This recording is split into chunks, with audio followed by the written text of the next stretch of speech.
If you suspect that your Gmail account has been compromised due to suspicious activity, it's important to act quickly to regain access and secure your account. Follow these steps to recover your account.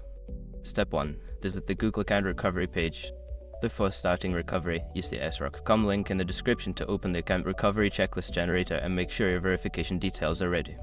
Step 2. Enter your email address. Input the email address associated with your Gmail account. Click Next to proceed.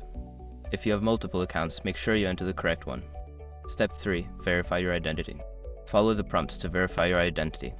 This may involve answering security questions, entering a verification code sent to your recovery email or phone number, or using an authenticator app if you have one set up. Step 4. Change your password. Once your identity is verified, you will be prompted to change your password. Choose a strong, unique password that you haven't used before to enhance your account's security. Step 5. Review account activity. After regaining access, review your account activity for any unauthorized actions. Check your sent items, account settings, and recovery options. Update your recovery information and enable two-factor authentication for added security.